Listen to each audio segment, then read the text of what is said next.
Que faire si le locataire ne paye pas son loyer? C'est une question vraiment cruciale parce que dans ce cas de figure, c'est vraiment la catastrophe. Ce n'est vraiment pas intéressant du tout. Surtout s'il s'agit d'un bien immobilier locatif, ce que je recommande généralement pour que les personnes achètent parce qu'effectivement, là, tu as un souci. Si tu investis sur un bien immobilier locatif, c'est parce que tu veux prendre les entrées du locataire pour rembourser les traites à la banque.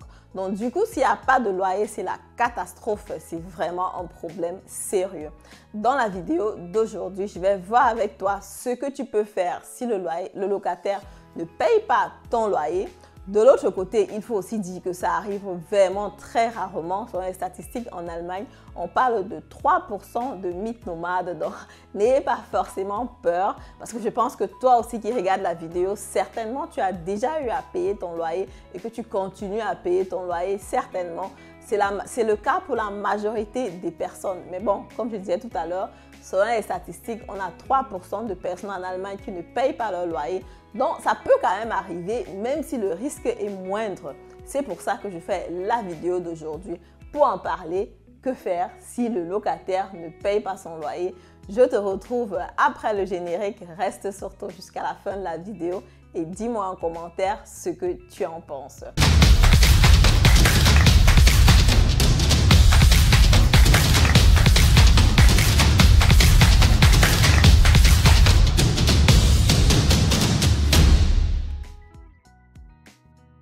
Alors, salut à toi, si tu ne me connais pas encore, mon nom c'est Madeleine Ning-Tedem, je suis investisseur immobilier, entrepreneur dans le domaine de l'immobilier, auteur du livre Devenez millionnaire avec l'immobilier.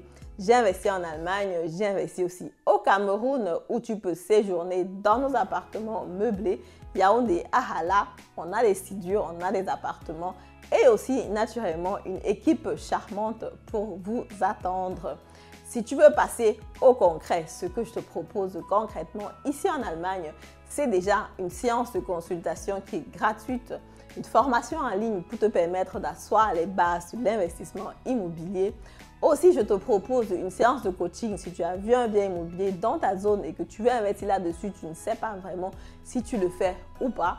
Et aussi, quatrièmement, ce que je te propose, c'est que je peux mettre ma casquette d'agent immobilier pour te présenter des biens immobiliers locatifs, lucratifs, sur lesquels tu peux investir et avoir une bonne rentabilité sur le long terme. Voilà, sans plus tarder, rentrons sur la thématique du jour. Que faire si le locataire ne paye pas son loyer? Premier point, déjà, contacter le locataire. Oui, je sais, ça a l'air banal de dire ça, mais il y a des personnes qui, par exemple, parfois ne contactent pas ou ne savent même pas que le loyer n'est pas venu. Je conseille toujours d'avoir un compte séparé où tu vas par exemple recevoir le loyer, où tu vas payer les traites de la banque et tu vas aussi payer les charges supplémentaires, quoi. Mais si tu as par exemple ce compte-là dans ton compte normal et que ça arrive que, disons que le locataire a toujours payé pendant, je ne sais pas moi, pendant 3-4 ans et qu'un mois, il saute sans payer, ça peut arriver que tu ne te rendes pas compte, surtout si tu as beaucoup de liquidités. Donc, il faut déjà te rendre compte, il faut regarder ton compte régulièrement ou alors du coup au début du mois. Généralement, autour du 3-5, le loyer devrait être là. Et si le loyer n'est pas là, ce que tu dois faire en premier lieu, c'est de le contacter pour voir de quoi est-ce qu'il s'agit. Est-ce qu'il a oublié? Est-ce qu'il est en vacances? Est-ce qu'il veut payer plus tard? Bref, déjà le contacter. Le deuxième point, c'est qu'il faut déjà écrire une lettre. Donc, quand tu l'as contacté la première fois et qu'il t'a peut-être dit « je vais payer dans 2-3 jours » et que 2-3 jours après, il n'a pas toujours payé, ce que tu dois donc faire, c'est que tu vas lui envoyer une lettre. Donc, c'est déjà une lettre de rappel de pouvoir payer le loyer. Et aussi en lui rappelant que s'il ne paye pas le loyer, tu as la possibilité comme ça de le faire sortir et que tu vas prendre une aide juridique par rapport à cela. Parce que là, il faut directement le séquer.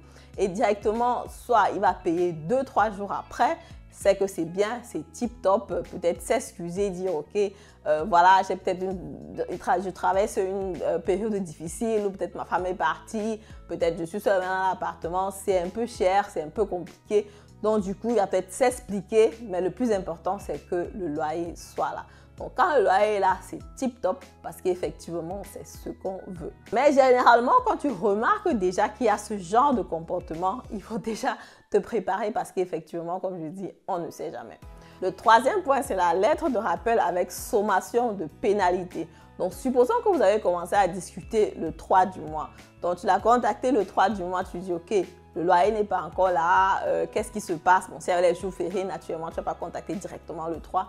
Tu vas attendre peut-être le 4 ou le 5, mais s'il y avait les week-ends, parce que ça peut arriver qu'il a fait le virement le 1er et peut-être avec les week-ends et tout ça, ça peut arriver le 5. Bref, tu peux le contacter le 4, le 5, tu lui demandes, OK, qu'est-ce qui se passe?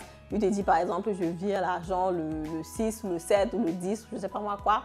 Et après, maintenant, quand tu te rends compte que, OK, on est peut-être déjà le 15 ou le 20, tu ne reçois pas toujours l'argent, là, tu fais maintenant une lettre de rappel avec les pénalités.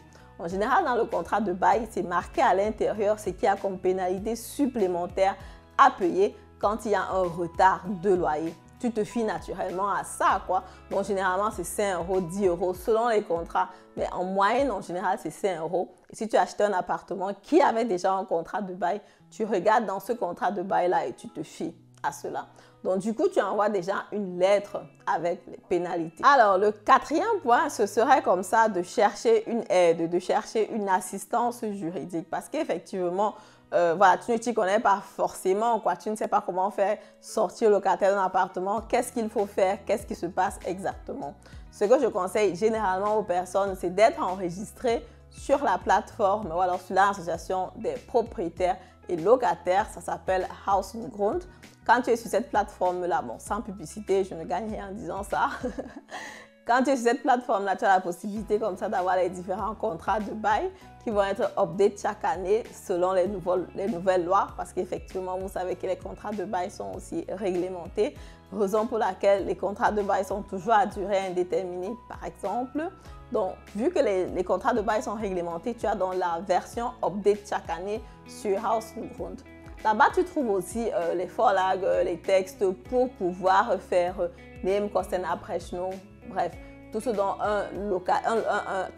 tout ce dont un propriétaire a besoin. De la même chose, ils ont aussi une plateforme pour les locataires, quoi. Donc, du coup, tu peux t'enregistrer déjà sur cette plateforme-là parce que ça ne te coûte pas cher. Selon les régions, je crois que c'est entre 60 ou 100 euros. Parce que là, quand tu t'enregistres déjà sur la plateforme, tu as la possibilité encore de prendre une assurance pour pouvoir t'aider juridiquement. Et juridiquement, ce qu'ils vont faire, c'est que justement, généralement, quand tu prends une assurance, tu as 3 mois déjà où, voilà, de super, comme on fait généralement avec les assurances. Donc, si tu as un problème, dans les 3 mois qui suivent, ils ne te couvrent pas. Mais quand ça dépasse déjà les 3 mois, tu les contactes pour ça. Et il y a quelqu'un qui va t'accompagner, qui va te dire ce qu'il faut faire, un avocat, pour suivre le dossier, quoi. Et quand le dossier est suivi, à partir de là, tu as la possibilité comme ça de faire sortir le locataire. C'est vrai, c'est souvent assez compliqué, c'est contraignant. Vous pouvez vous retrouver au tribunal et tout ça. On ne veut vraiment pas ça. C'est pour ça qu'en amont, il faut toujours vraiment bien choisir son locataire. Il faut vraiment faire le tri en amont pour bien choisir son locataire pour que ton locataire ne t'embête pas plus tard. Je suis arrivée comme ça au terme de la vidéo. Si par exemple tu as un locataire qui ne paye pas son loyer ou tu as des difficultés à prendre le loyer, regarde bien la vidéo, regarde bien les étapes que j'ai expliquées. Ce que tu peux aussi faire naturellement, c'est me contacter. Là, je donne les astuces directement. Je vois comment je peux t'aider par rapport à cette situation-là.